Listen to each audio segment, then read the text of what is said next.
घर भितर वृद्धांकर अर्धदग्ध मृतदेह ठाब बालेश्वर भोगराई ब्लॉक बेलड़ा गाँवर खुदीराम बेरांकर स्त्री अर्धदग्ध मृतदेह निज घर मिली।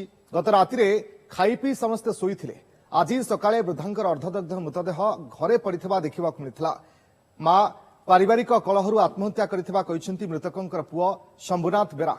अन्यपटे जीवन बीमा 6 लाख टंका पाई पुओ हत्या करिथिबा ग्रामवासी अभियोग करिसेंती। कमरदा पुलिस घटनास्थल में पहुंची तदंत करुछि। परिश्रम करते उठी ओडीटा बेले कबाटटा खुला अछि। मु परिश्रम करी घुरी आसीबाकू मो बाबा को पचारली। बाबांकर रूमटा भी खुला अछि। उन बाबा माँ कही गो माँ बाहर को जाइछि ना किस ना तुमे जाइछ बाहर को ना तुम माँ जाइछि बाहर को ए मु जाइकी सुएली। देखि हमर स्त्री उठिला से भी उठिकी जतल देखे किस कथा घर कबाट खुला अछि। पुणी माँ किस बाहर को जाइछि। बाबा को पचारली। बाबा कहला माँ बाहर को जाइछि। देखि से भी सुएले। तापर परे मो बाबा उठी गुट्टाटा खोजिछ।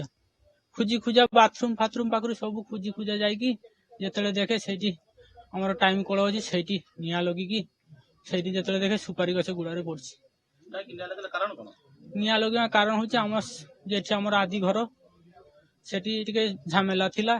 से घर माँ घर पैसा बहुत टंका देइछि। सेई घर रही पारि नांती पळी आसी मो गति।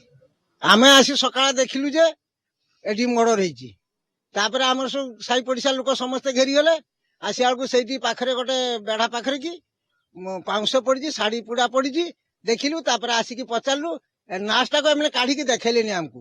तापर गां लोक समस्त आसी जते रुंड हेलु सेते बेले जबरदस्ती करी की हम नास्ता को देखिलु। आमे प्रकृत एकदम ठीक कथा तार पुई मारिछि।